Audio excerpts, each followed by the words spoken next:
as the coronavirus killed The number more of than people who 200,000. contracted the I can't say it coronavirus enough. continues to grow. Enough More than people have died. 1,600 We don't need any more Americans deaths like The crazy. virus has come not from China. Fighting the coronavirus is Spent weeks minimizing what is clearly a very serious problem. No doubt these people have good intentions.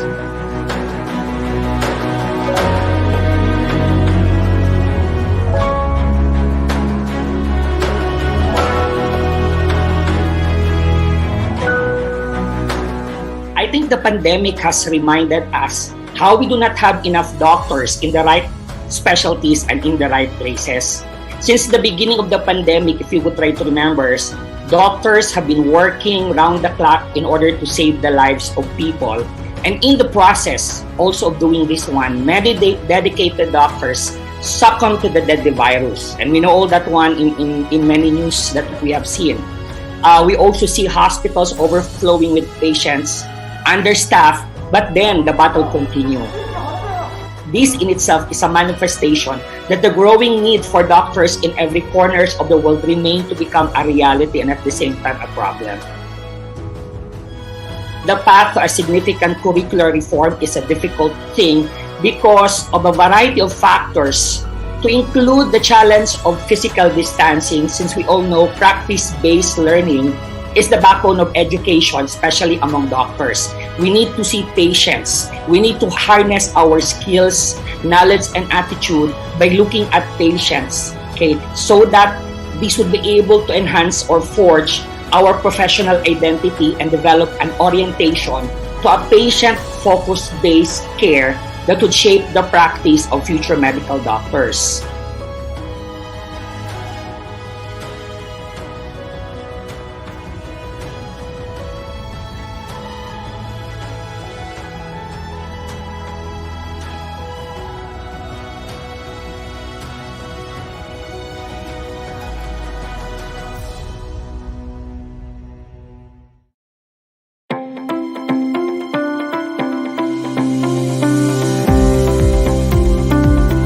We wanted to produce doctors with a heart.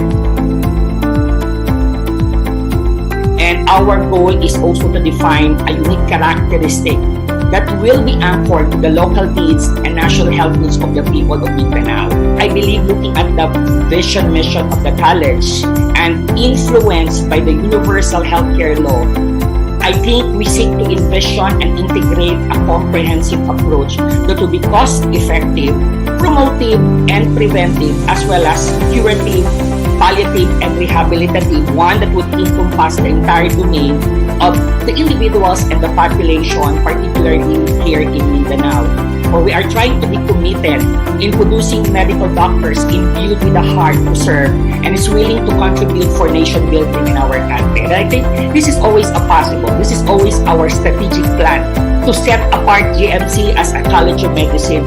We wanted to create doctors with a heart.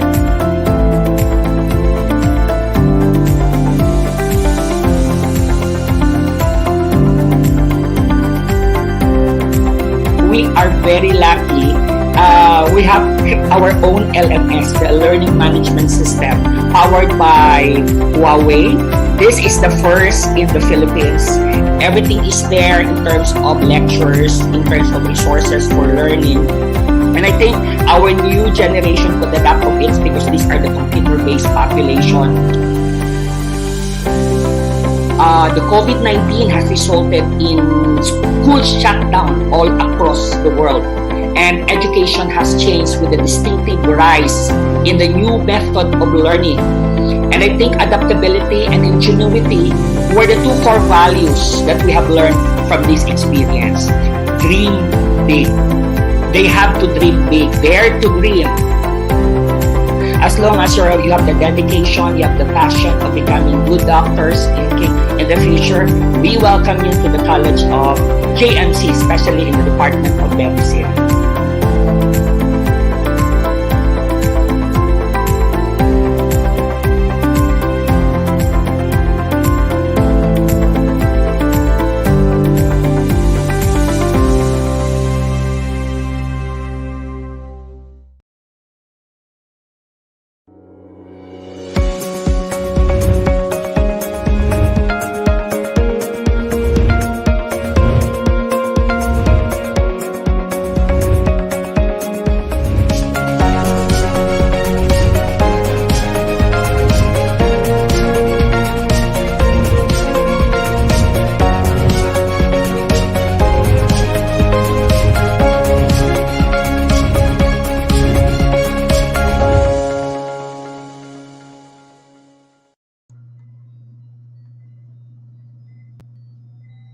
Ladies and gentlemen, folks and friends, Jay Marians, welcome to another episode of MedTech Hour, where we learn about using medical technology to improve people's health by prevention, diagnosis, monitoring, and treatment of diseases. I am your host, Lord Vincent Van Mendoza, the head of training and development of this great academy, and I'll be with you in this another special episode of the show MedTech Hour. This is being broadcast via official YouTube and Facebook channels of Jose Maria College, and in this special episode, we will bring you a discussion that is timely and relevant to our time now, which is on the real deal of COVID 19 testing. And in this episode, the question, how will I know if I have been contracted the COVID 19 virus, will be answered with the help, of course, of our guest speaker for this episode. Ladies and gentlemen, that being said, we have invited the Dean of the Department of College of Allied Health Science Education. Please help me in welcoming Ma'am Bea Lau. Hi po, Ma'am Bea. Welcome to the show.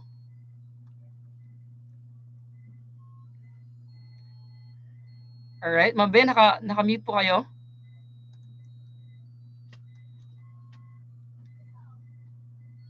Good evening, Sir Vince. Good evening, everyone who is watching us right now. And happy to be here and discuss a timely topic, really a timely topic for us. All right. Before we get started, Professor Lau, shall we check the attendance of our viewers joining us this early evening. Guys, paki ano tayo ng ano diyan, paki type in po ng hashtag #resbakuna if you are with us, but so that we know that you are so excited in this another episode of MedTech Hour. Ayan po, paki-type lang po hashtag #resbakuna.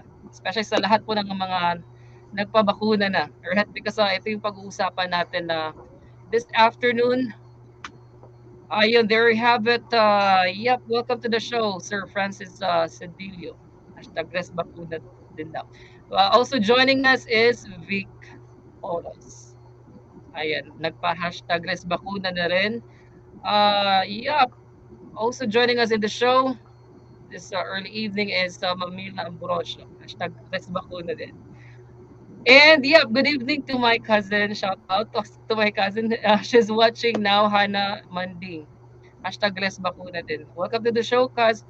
And of course, to the rest of our MedTech Hour fans, welcome to the show. I hope that you will learn something new in this special episode. And yeah, may pahabol pa tayo from Sir Ryan Bantugan. Hashtag Les Bakuna. All right, Professor Lau, ano ba yung, what are our agenda for today's discussion? Well, for simple lang naman, Sir Vince, so we have a simple topic, points for discussion. We will have, I know everybody already knows what is COVID-19 disease, but it's a good reminder, from time to time that we look again and we discuss as well the signs and symptoms. But what I will highlight is how do we confirm that you have or I have contracted the COVID-19 disease. So we will be talking about the tests. And at the end, we will highlight also the what to do once I confirm that I have COVID-19. So it's actually a repetitive topic already, but it's a good reminder for all of us once in a while updates about this COVID-19 because still we are in the midst of pandemic. All right. There we have it, ladies and gentlemen, the outline for this discussion. Professor Lau, can you tell us, because everybody's been talking about COVID 19, but can you show us the current picture of the COVID 19 cases? Yes. Sadly, as I was actually checking the numbers now, because we have to be updated with the numbers. Worldwide, we already have 236 million cases now of COVID-19, and this is really a global pandemic. Here in the Philippines, our numbers are still rising. As of yesterday, this is October 5, we have 2,613,000 cases. And out of that, 103 are active cases. Pag sinabing active cases, meaning ongoing yung kanilang infection, no? Good to know that we have 2,471,000 who have already recovered, but there were 38,000, more than 38,000 died because of the disease. And sadly, the COVID-19 is just a regular flu, that na kaya naman siyang maagapan. So I think that's one of the things that we will highlight tonight. Um, Part of how we deal with the infection COVID-19. That is indeed saddening to note, knowing that there's still that uh, outstorage or the surge of the cases increasing Yes. every then and now. But yes, Professor Lau, paano ba talaga natin masabi na one might have been contracted ng COVID-19? I say might kasi no, we'll be talking about the signs and symptoms because hindi naman I don't know if you would agree with me na hindi naman ibig sabihin na pag nakita natin yun na signs or symptoms automatically COVID-19, but just so we know what could be the signs and symptoms for us to say na we might Um, have been contracted. Actually, tama ka, service, no? Sir Vince. That's actually one of the, ano ba yan, trick part because it's common for us to have flu, no? Flu, parang from time to time nagkaka-flu tayo, lalo na kapag may change in weather or na-expose tayo sa too much stress, no? Parang common sa atin na nagkaka-flu tayo. In fact, actually, the COVID-19 disease, no, the SARS-CoV-2 virus is parang flu yung kanyang flu disease siya. Okay, so it's a flu disease, kaya nga flu-like disease siya.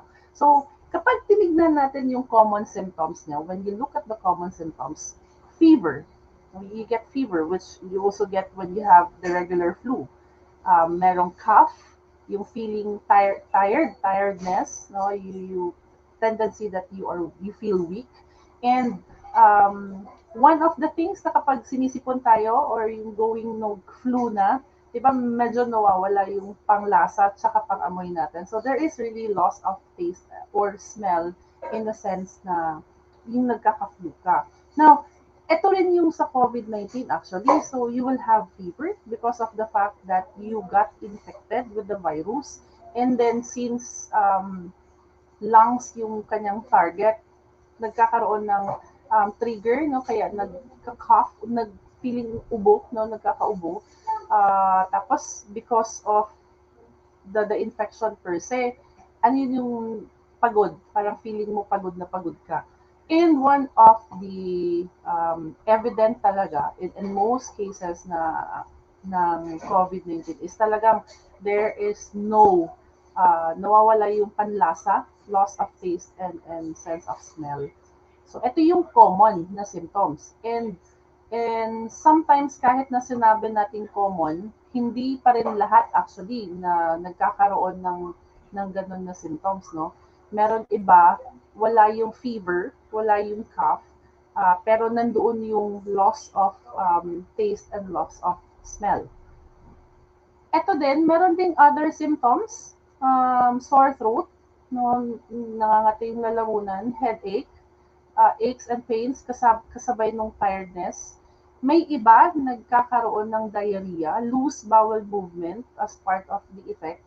Meron din naman iba, especially doon sa mga immunocompromised, they have rash on skin, discoloration on fingers and toes. I think this has something to do na depleted na yung oxygen. And some may have irritated eyes.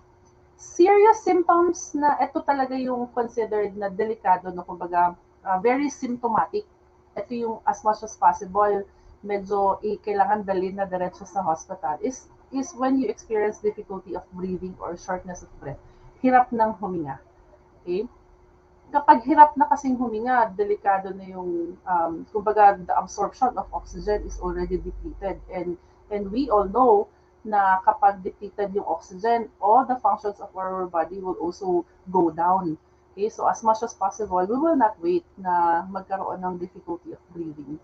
And in some cases, especially for those with comorbidity, comorbidity, ito yung mga high risk eh.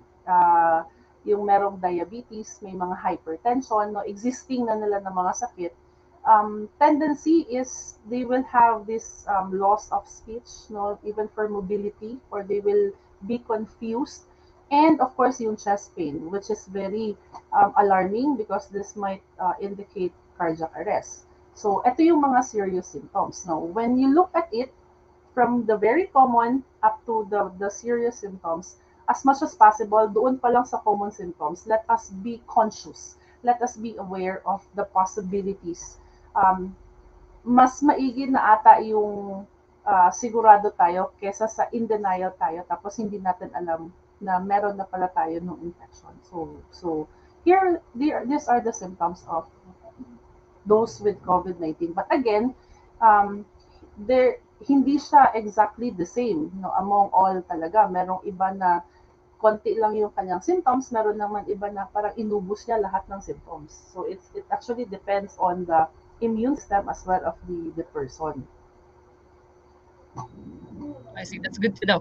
Dinlaw, speaking from the perspective of a layman, when do we say, or kailan ba natin sabihin na, or ano pa, how do we qualify na yes, COVID na nga ito? If ever siguro halimbawa, the picture would be kung gagamitan natin ng parang image ray sa ating utak.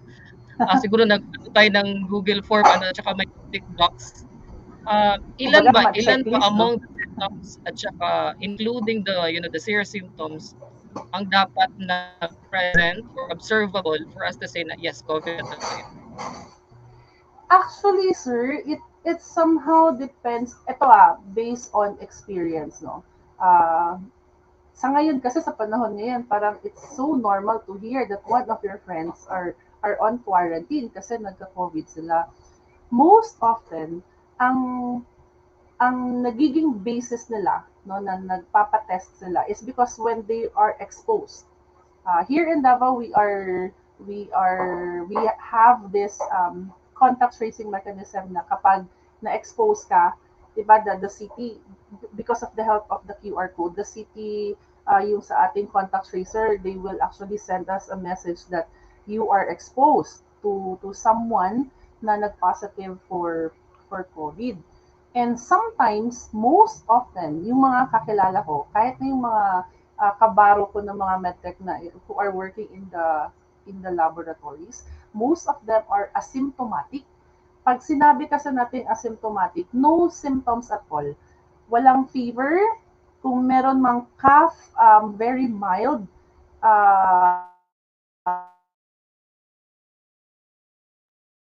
siguro ang nagiging evident lang most of and the loss of smell pala yung sense of smell and the taste capacity ng ating dila. Yun yung nagiging pinaka-indicator nila.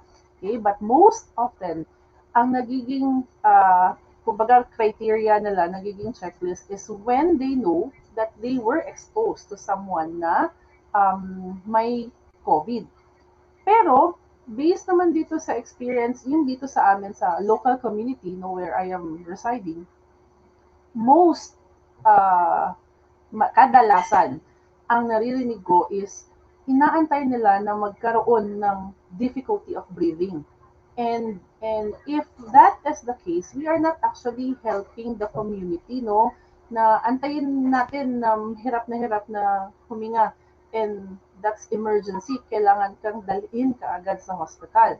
So, I think no, one of the best really is when you have fever, you are experiencing fever, and then you have this cough, or kahit na sipon, especially the Delta variant that we have right now na allergic-like symptoms siya. Isa siguro sa mga um, conscious actions that we can do is even if we have this common symptom, magpa-test tayo. Magpa-test tayo for swab so that we can confirm well and good kung wala, diba? Pero if meron naman, at least we can do the actions that we need to take. I hope I was able to answer that, Sir Vince, no? Yes, yes, yes. Certainly. That leads us to the question, to a very personal question that each one might ask, sa ating sarili. when should I get tested? Okay, so actually dalawang criteria lang eh. Even the World Health Organization and the CDC, ito yung isa sa mga, ito lang actually yung kanilang parang pinaka-criteria, and this is what our IATF is also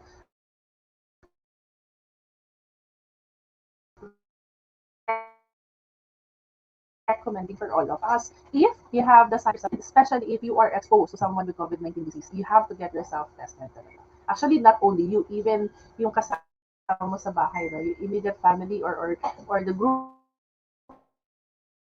that you are this time. So magpa-test talaga, and huwag matakot. Huwag matakot na malaman na merong na nag-positive, because kumbaga mas mahirap 'di ba i-handle ang isang sakit kung hindi mo, if you are not, kumbaga mahirap, ano yan, mahirap pumunta ng gera kung wala ka namang sandatang armas na dala. So I think it's also the same with COVID-19. As long as we are prepared, kaya naman. Madami naman nakaka-recover eh. Actually, yung mga namamatay, these are those with comorbidities. Most are with those comorbidities. Tsaka yung iba, ito yung inantay muna na gumrabe yung case, yung kondisyon bago pumunta ng hospital or bago nagpa-consult ng doctor. So as much as possible, we avoid that one. All right. At least klaro yun no. Professor Lou, what if ganito? To my knowledge, alam ko na hindi ako na ano na exposed to someone who got contracted ng COVID-19, and I experience ito na mga symptoms, not yet the serious ones. Sabihin na natin fever, cough, then I just have that gut feeling na feeling ko may COVID ako. Pwede ba akong magpa-test in that case? Actually, sir, kung if sometimes kasi gut feeling natin, most often meron, kumbaga ano yan eh, ano tawag yan, parang premonition, no? Kumbaga, we don't want to be positive, but we have that feeling that we might be positive. Pwede ka actually magpa-test. We have private laboratories na ngayon, no? Molecular laboratories, who are actually catering yung walk-in. Syempre, iba na yung case siguro kung gusto mo every week ka magpa-test kasi napaparanoid ka. I think that's also different. Yun lang, as the case always, no, karamihan ng kilala ko na nag-positive, they really do not know kung saan nila nakuha yung kanilang infection. So they don't really have that, kumbaga they were not really informed, or they were not really aware where they were exposed. Kaya nga, yung dati, no, I have this one friend, sabi niya, kasi daily siya nagta-taxi going to work. Or when he goes to the work, nagta-taxi siya. So, sabi niya, sa taxi ko talaga nakuha yun. And then I have this another friend na nag-jeep. So, sabi niya, sa jeep talaga yun. So later no, medyo natawa kami. Kasi nga, you cannot really identify kung saan mo na-acquire, saang specific location, or where have you been that you were infected with the virus. Unless, of course, kung kayo lahat sa work area, sa workplace ninyo, naubos kayo. As the case na yung nag-surge tayo nung around May or June na halos lahat ng call center ang tataas ng cases. I think that's very clear, no? Pero in most cases, most of our itong talagang nagpa-positive daily, minsan hindi mo ma-connect masyado kung saan nila nakuha yung infection. So, if you have that gut feeling, minsan it pays off, no, na magpa-test ka, so that you will also have that peace of mind na okay, hindi pala ako positive.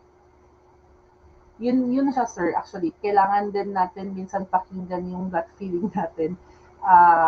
Even yung sa family, no, natin na kasama natin sa bahay, or friends, or close friends that we are kasama natin sa bahay. Sometimes baka totoo yung gut feeling natin. All right. Yeah, and by saying that, it turns out somehow na parang ano, na parang naging, exercise na rin sa atin na for the retention of memory. Asan ba ako na ano, asan ba ako Yes, na-expose ganito? actually. Yes, sir. Actually, it really, actually, yung practice na ganyan, it's not only for yourself, but also doon sa tao na mga namuha mo. Diba? I mean, you are not just protecting yourself, but you are also protecting those that you encounter in your activities, no? Kunwari, lumabas ka. It actually helps as well. Totoo yan, sir, based on experience. Ang hirap mag-backtrack kapag when you realize na nalaman mo that you are positive, tapos kailangan mong i-backtrack sino yung nakasalamuha mo for the past 14 days, doon ko na-realize na it's actually good if you have that diary, kung ano yung ginawa mo, saan ka pumunta on a daily basis, especially in this time. Kaya ang proof ano, parang I found a diary underneath the tree. Kung puwede lang magdala ng ano, ng diary. Today, I met somebody wearing green. Gano'n. Oh, I do Totoo. not know the name, 'di ba yung Totoo. parang gano'n. But anyway, regardless naman ano sa kung ano ba yung narratives mo, it's, good na we do self-introspection or we assess ourselves. Tama nga yun ano. And, speaking of that, Professor Lau, the moment we decide to, get tested, can you tell us more of ano ba yung mga types of tests that are available? So actually, we have three tests, no, na I think this is what we commonly hear, no, kung pwede ka magpa-test. We have the antibody rapid test, we have the antigen rapid test, and the RT-PCR. So, when we say, uunahin ko yung sa antibody, yung sa antibody rapid test kasi, this will measure the presence of antibodies. Yung antibodies, this is part of our body na na-develop, no, actually parang it's like an army na produce ng ating katawan so that we can fight off specifically for the SARS-CoV. But you will only develop the antibody if you were exposed to SARS-CoV, meaning you were infected, or you were already vaccinated. So, this is one of the tests, especially for the health workers na vaccinated, or for those vaccinated na very, ano sila, ano ba tawag yan? Very particular sila kung nakadevelop ba sila ng antibody, then we can have this test. No, if we have this test, what it will tell you is kapag naging reactive ka or naging positive ka in the antibody rapid test, it will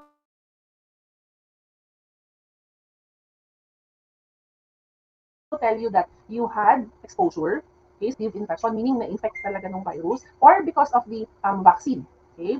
And sometimes indicator ito that you are on your way to recovery kung infected ka. Plus, this will also tell us na you can potentially infect others as well. Kasi if you have the antibody, meaning merong antigen, meron yung virus sa katawan mo, kaya nag-trigger yung katawan mo na mag-develop ng antibodies. So this is the antibody rapid test. So I am highlighting that the antibody rapid test is not a test to diagnose and confirm that you have an active case of COVID-19. Okay? It's more on past infection. Or, as the case may be sa mga vaccinated, it's one way of knowing kung na-develop talaga yung na-develop ng katawan mo yung antibodies na kailangan mo to protect yourself for the SARS-CoV. So, yun po yung sa antibody rapid test.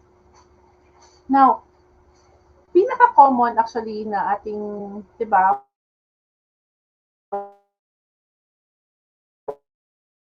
one of the dati, no, yung hindi pa siya parang nasal swab siya. No, 'di ba yung may itutusok na parang ang laking cotton bud sa iyong ilong or doon sa may throat so that kukunin no yung specimen.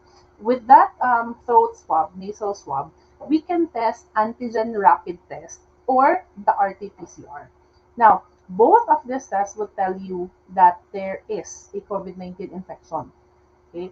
The difference is, yung antigen rapid test, hindi siya confirmatory. It's just suggestive. Okay. It will tell you that there is an active COVID-19 infection, but the positive result is only highly suggestive. Kumbaga, uh, it might be, but it might also not be. Kapag nag-reactive ka sa antigen test, pwede kasing negative siya doon sa RT-PCR. Okay? So, RT-PCR or the reverse transcription polymerase chain reaction test, ito yung pinaka-confirmatory natin for COVID-19. This will also use the nasal swab or yung throat swab. And this will specifically detect no, if the person actually has the virus. And this is the most accurate test. So, RT-PCR is a confirmatory test. So this will confirm na meron talaga and not just a remnant of the virus. Hindi siya yung remnant protein lang. So this really confirms an active case, an active infection of COVID-19 disease. Yun po yun, Sir Vince, yung tatlong test. So most often, yung sa ating ano tawag na to, contact tracing na kapag naka-receive and then they will instruct you to go to this place and have yourself tested. They are actually testing you using the RT-PCR. And as far as I know, no, information na nakukuha ko sa mga kakilala kong medtech, yung sa SPMC, they are catering, I think, around 3,000 to 4,000 tests per day. Yung nasal swab na sa ano lang yan ha, ito yung mga yung sa part ng contact tracing natin within the city. Iba pa yung sa private laboratories na nag-cater din, I think, ng maraming test in a day. Alright, ganun pala yun. Just a quick review. We have, anong ulit yun? Antigen, antibody rapid test. That, yep, not a test to diagnose. And then we have antigen tests. Then RT-PCR. Ano nga ulit yung meaning ng RT-PCR, Prof? RT-PCR is a reverse transcription polymerase chain reaction test. Ano siya eh? Para siyang DNA testing that will really confirm na yung DNA na ito is really the DNA of the COVID-19, the SARS-CoV-2 virus. All right. Yeah, Prof. After the test, what's in it for us, or what's the next move or step? Diba, if nag-negative ako, what do I do? If nag-positive, ano naman? If nag-negative, sir, that's actually good news for us. But it doesn't really tell us that we are already safe. Kasi nga, sometimes it takes days. Now we have this what we call as the window period na from the time that you were exposed up to the time that you will have that symptoms. Ito yung ano tawag niyan, kumbaga nagpaparami pa yung virus within your system and they are not detectable yet. So it is actually advised that if you are exposed and then you tested you have submitted result for test, dapat mag-wait ka muna ng another 7 days before really to go back to what your new routine mo na work, no? The 7 days is just an assurance na hindi walang lalabas na symptoms. At least kung walang lalabas na symptoms, then you are quite sure that you are truly negative of the virus. But if in case na positive, okay, kapag nag-positive ka upon testing, that's the time that you also have to be, ano tawag yan, conscious. You have to monitor, like monitor talaga, check if there is presence of fever, no? Kung nag-worsen ba yung cough, if there is. Kapag nagkaroon ng ibang symptoms, then you have to take, ito pang dagdag ito sa diary, sir, kapag nag-positive ka. And yung highly, of course, we consider as emergency, no, when to seek medical care na you have to be constantly monitored and as much as possible admitted ka, no, in a facility, hospital or in a facility, is when you encounter breathing problems. Kasi breathing problems, ito na yung nahirapan ka ng huminga. We don't want you to end up with respiratory arrest or worst case, cardiac arrest because of breathing problems. because you are too stressed already. Kaya isa ito ngayon na nagkakaubusan ng oxygen, no? Kasi most really of those admitted, um, difficulty of breathing ang isa sa common problem nila. Sometimes, no, pag nagkaroon ng mental confusion, this might be sign of stroke already. So it has to be monitored as well. Bluish lips or face, no, medyo ano ba yan, namutla na. This is an indicator actually that you have low oxygen in your circulation. That's why you already have this bluish lips or face. Inability to wake or stay awake, connected pa rin ito sa low oxygen, kaya medyo nagkakaroon ng confusion and very weak. Then, persistent pain or pressure in the chest. Kasi sabi nila, as per observation, really, one of the, actually, you will not die because of COVID-19 infection. You will die because of the, ano tawag yan, yung comorbidity. And most often, ito yung either ma-stroke sila, pinaka-common daw is the cardiac arrest. So, one of the indicators is the chest pain. No? So, naninikip na dibdib. So that's one. So, that is for the emergency talaga. That's really something that as much as possible, as soon as possible, if you experience this one, pa-admit ka talaga. Okay, pa-admit ka. If you are confirmed positive, but there are no symptoms, no, when I had COVID infection, ganito lang ang itsura ko. I don't have any symptoms actually. So, no fever, no cough. I don't remember na nagkaroon ako ng loss of taste actually. Pero I got positive. What we did really, number one, is you notify a contact tracer, especially if the test was voluntary. No, kumbaga, ikaw mismo pumunta sa lab para magpa-test. Sometimes it helps na ikaw na lang din yung tumawag sa contact tracer. You may contact yung mga barangay health workers because they will actually help. No? So they will actually help. Then, cooperate in the contact tracing procedure. Dito, actually, Sir Vince, very useful yung diary. yung backtrack saan ka pumunta, sino yung mga nakasalamuha mo. Okay, so that actually helps. Then, stop spreading the virus by, you quarantine yourself. No? So, when that happened actually in our family, dito mismo sa loob ng bahay, we also practice social distancing. No? So hindi na kami lumabas. We asked somebody to bring us supplies. Buti na lang dyan helpful yung mga mga family friends natin, no, sa panahon ngayon. That's really helpful for us. And then even at home naka face mask kami. No, naka face mask kami. We follow this, no? Stay at home, stay away from others for 14 days. We did not go outside. Do not go outside, and even at home, you isolate yourself. Then, yun, we ask someone, hindi talaga kami lumabas actually. Even at home, we have the social distancing. We wear face masks, and then we keep the room well ventilated.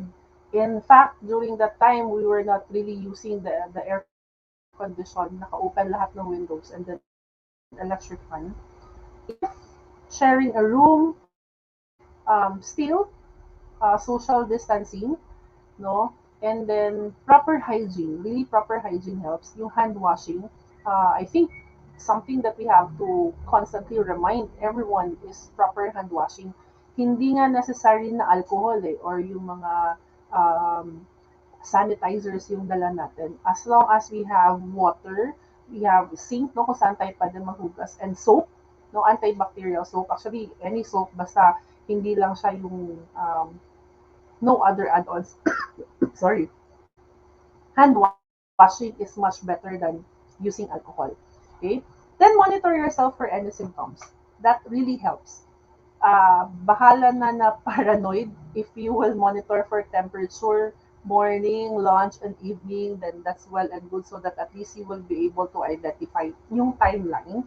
Then always keep in touch with family members and loved ones because we want to maintain mental health.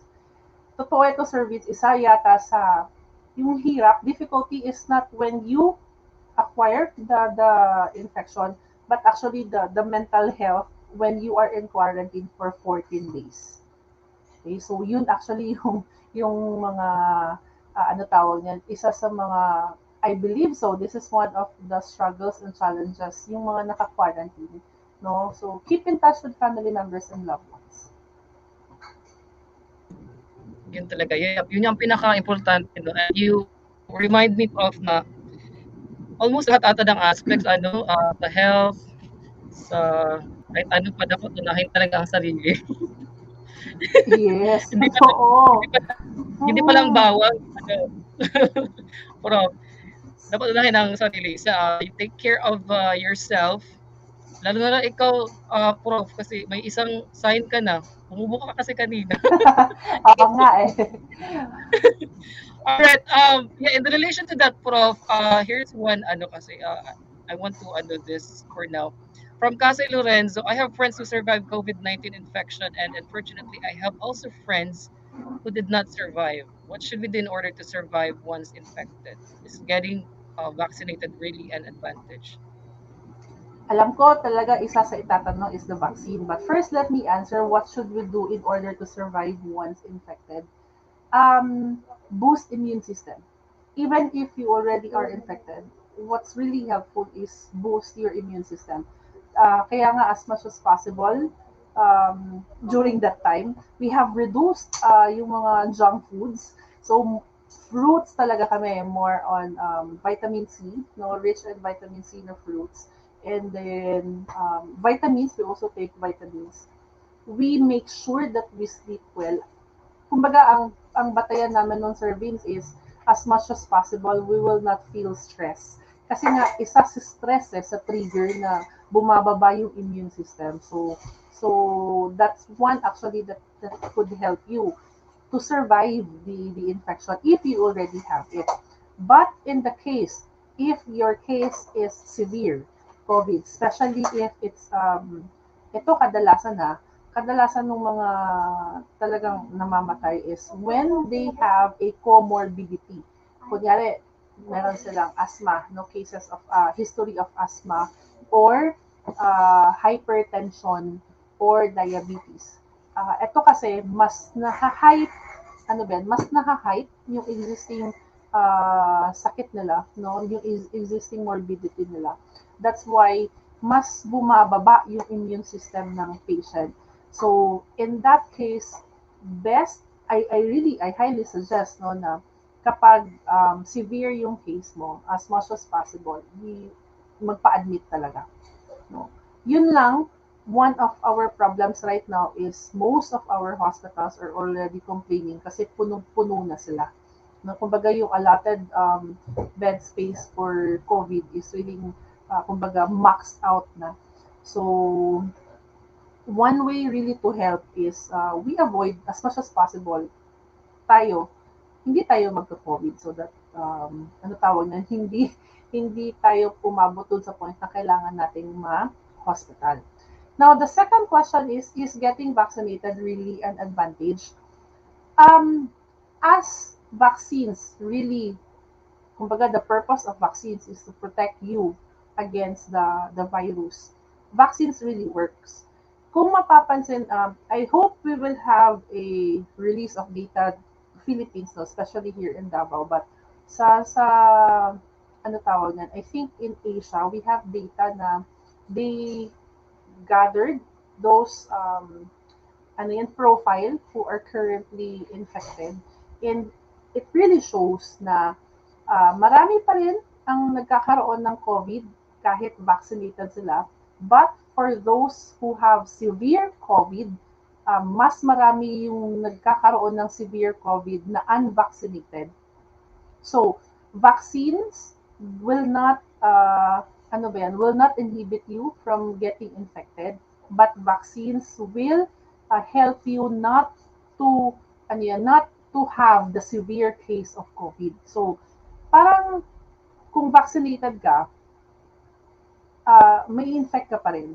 But more likely, you will only experience a symptomatic case. So, hindi siya severe na hindi siya severe na COVID-19 disease. So yun actually yung ating goal na as much as possible, we want to hindi na sana madagdagan yung number of deaths. No? We definitely cannot reduce it kasi andyan na yan.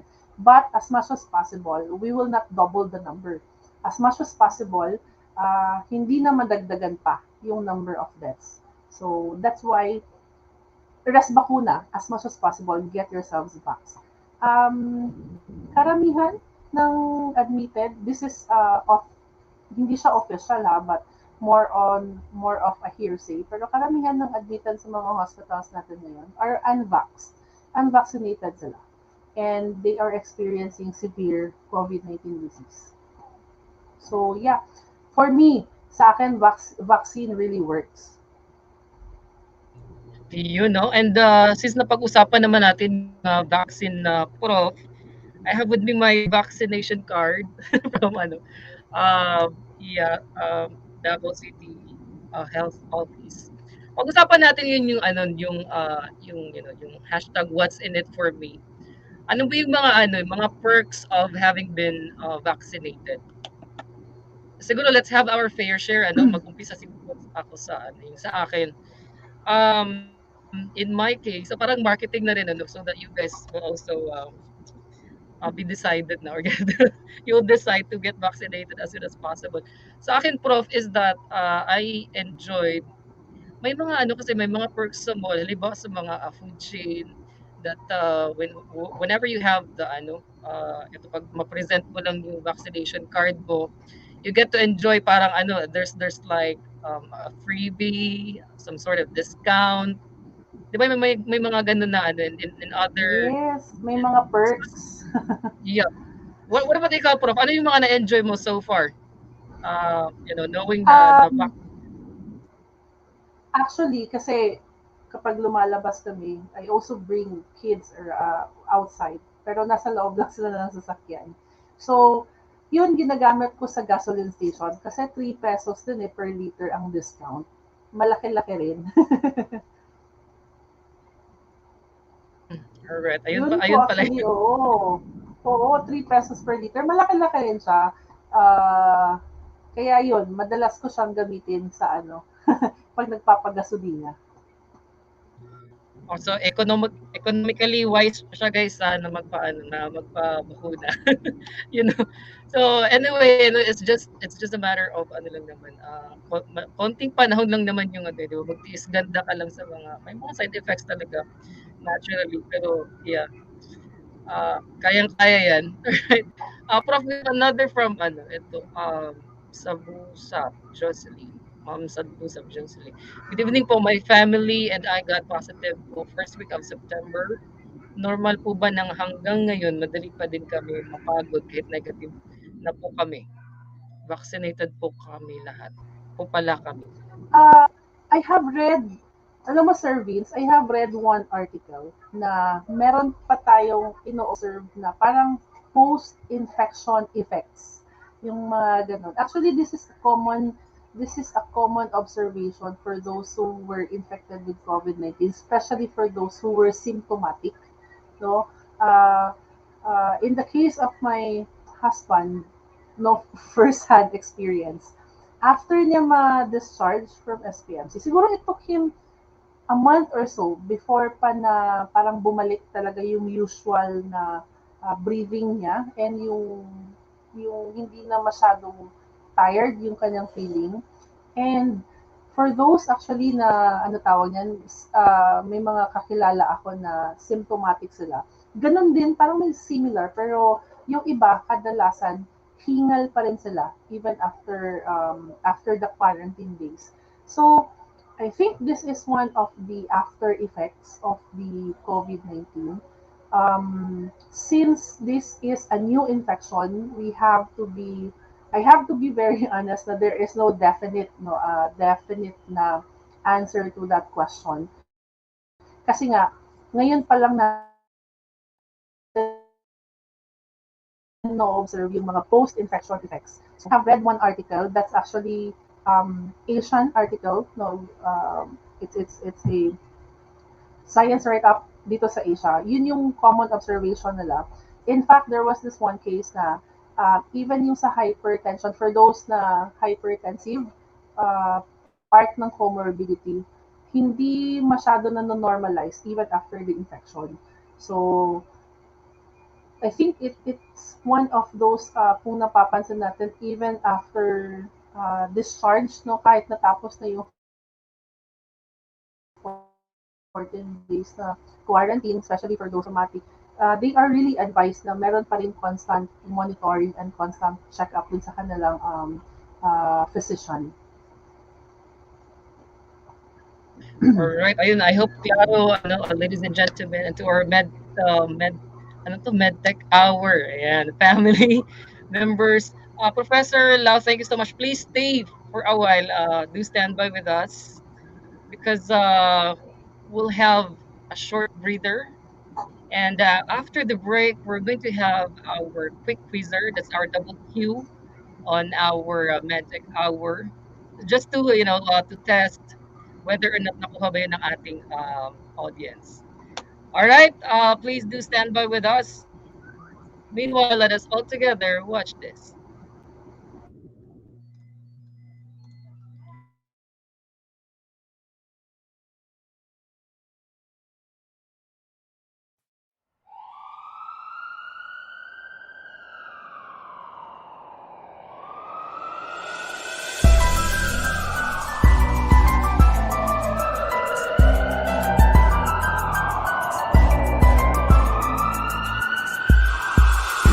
Take a deep breath and look around. Did you ever wonder what's happening now? Seems the world is falling apart. Every day is breaking our heart. What happened to the world?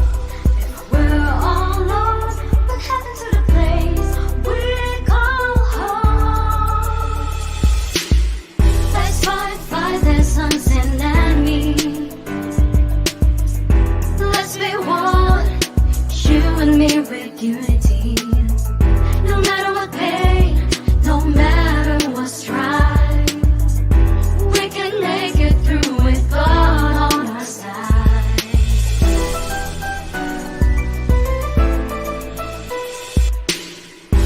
Some sort of battle we can win. Everyone will be beneath his wings. If we work together, make the choices matter.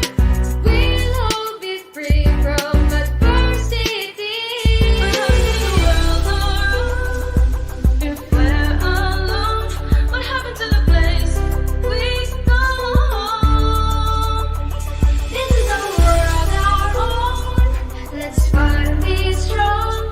Let us defend our own. Let's fight the sun's enemy. Let's be one, you and me with unity.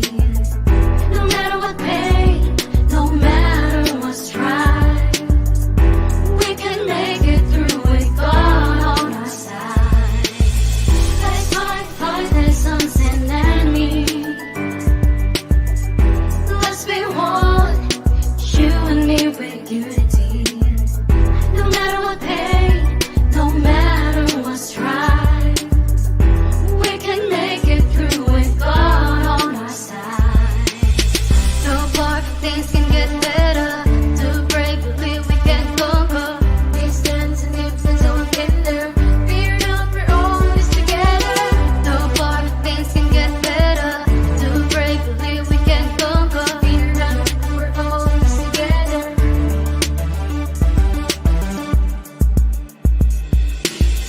Let's fight the sun's enemy. Let's be one, you and me with unity. No matter what pain, no matter what strife, we can make it through with God on our side. Let's fight the sun's enemy.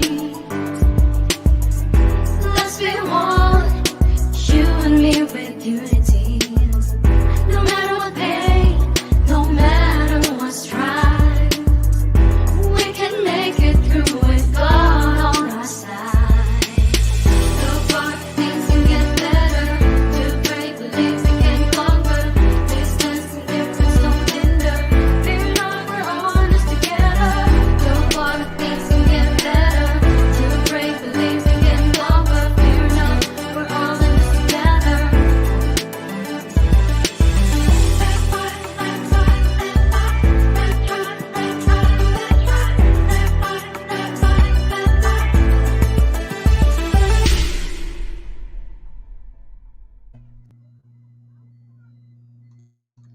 And we are back. And as promised, we're going to have now our quick quizzer for our audience. I guess they're ready.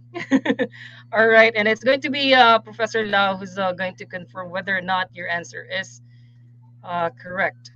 Okay. All right. Let's have question number one for our MedTech Hour quiz for tonight. Ayun.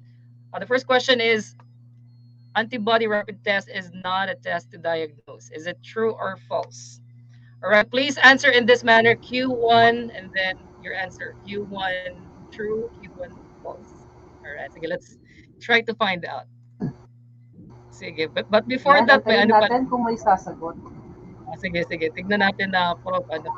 Thank you for answering my question. Sabusap Jocelyn. And another one from, siguro fan ko ito, Professor Lang. Promise Yase Lorenzo. Service, can you sing that diary song you sang a while ago? You said you have good singing voice.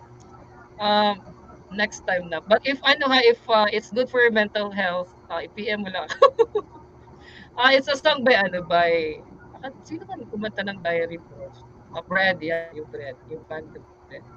Sige, for question number one, may makakasagot naman ng ating ano, quiz number one. Dali guys, true or false lang naman yan. Sige, ano na lang, ako na lang muna. Kasi para baka nag-loading pa sila. Alright, sige. Antayin natin sila. Kasi ako na lang. Feeling ko ano, if my memory serves me right, Prof, ano, feeling ko ano, uh, true? Tama ba ako, Prof? Yes, antibody is not a test to diagnose. That's actually true. Yun, tama If it's yung naalala mo, sir. correct, Prof. Very good, children. Ganun, ano. If it's not a test to diagnose, Prof, again, what is it then? This is actually used, no? Actually, it's more on looking if your body already have developed the antibodies. Again, antibodies, ito yung army natin sa loob ng katawan. These are our defense, no? These are our immune defense. And if we will be exposed again, at least meron na tayong pangsagang so that we will have lesser symptoms by then. So, yun actually yung parang tinitest natin. Tinitignan natin, we are looking if our body have developed these antibodies. You know, all right. Thank you so much, Prof. Question number two. All right, ito. Which of the following tests is suggestive but not confirmed? All right, Q2 and then letter lang tayo, guys. Multiple choice. Ano, all right. Is it letter A, antibody rapid test, B, antigen test, or C, RT-PCR? All right, sige, go. Ito, Prof, sa part na to, hindi ko masyadong maalala, pero try kong maghula. I don't know kung tama ba ito. Yeah, just correct me if I'm wrong. Ano. Kasi ano, medyo overwhelming din sa akin na hindi sa medicine. Siguro ano, suggestive but not confirmed. Ano ba ito? I think yung antibody rapid test pa rin. I'm not so sure though. Pero ano ba yung tamang sagot, Prof? Antibody, well, actually, ano to, antigen test. No, antigen rapid test is suggestive that you have the infection, but it's not a confirmatory. So, antigen siya. But somehow, tama naman yung sinabi mo kasi antibody rapid test can also tell you that you had past infection. Pero yun nga lang, hindi mo siya alam kung active pa ba siya or yung past na lang talaga yun. So, this I is see. actually like antigen rapid test talaga siya. Alright, sige. I totally understand the Prof, parang ano, parang na-shock lang yung ano, no, yung mga audience. Kasi binago natin yung, in an instant, binago natin yung format ng show. Pero yeah, it's Oo a good nga start. eh. Alright, and Totoo. finally, yes, we have 2 minutes left. Kasi literal ito na MedTech Hour. We really have to maximize the 1 hour for the show. Last question is this. Question number 3. Give at least one serious symptom of COVID-19. Sige. naalala ko pa, ano pa ba yung seryoso na symptom. Eto, yeah, related sa aking ano, related sa aking ano 'to, bakit tres bakuna yung ano, yung sagot ng iba. Hindi, hindi. Related na lang sa ano, sa field ko siguro yung ano, loss of speech. Yan, yes. Actually, isa talaga yan sa ano, serious symptoms if you already have the infection and then you suddenly have experienced loss of speech. Um, as much as possible talaga yung mga ganyan, pa-admit, as much as possible, meron na talagang monitoring from a physician. Ayun, and yeah, besides ano po, Besides loss of besides speech, ano pa ba yan. yung Yan, may sumagot, oh, may humabol for Q3. Si Ma'am oh, Mirna, very good, difficulty in breathing. Yan, yes. Let's This ano is ha, actually one of those common no serious symptoms, difficulty of breathing. Hirap na hirap huminga. And in this case, ito yung mga nangangailangan na ng oxygen, no, the high flow. And as much as possible, again, huwag natin antayin na umabot tayo doon sa point na yon. For some, yes, they have difficulty to sleep. I think kasama doon yung mental stress, no? And anxiety na nafe-feel talaga because of the infection. So we have, ayun. no, that's And Joanna, yes, Prof. mabuhay ang medtech. Estudyante Yep. ng And medtech yan. yeah, yeah. You forgot to mention one more na nag-note kasi ako dito, confusion. So I think Prof, this Yes, implies confusion. na siguro ano, i-lessen natin yung ano mga exams sa klase. Joke lang. Para Ito, mawala ng confusion. hindi, joke lang. Baka makaano yung makapagdulot yun ng ano eh, ng ano. Hindi, biro lang. Thank you so much for joining us, guys, sa mga nag-participate sa ating quick quiz. We hope to see you next time. Professor Lau, such an honor to have you in the show. Really, really thank you for the time you have extended sa atin. Ano? And ladies and gentlemen, folks and friends, Jay Marians, that's an hour of discussion on medical technology that improves people's health by prevention, diagnosis, monitoring, and treatment of diseases. Until next episode of MedTech Hour, this is Lord Vincent Von Mendoza, your host. See you, stay safe. Bye.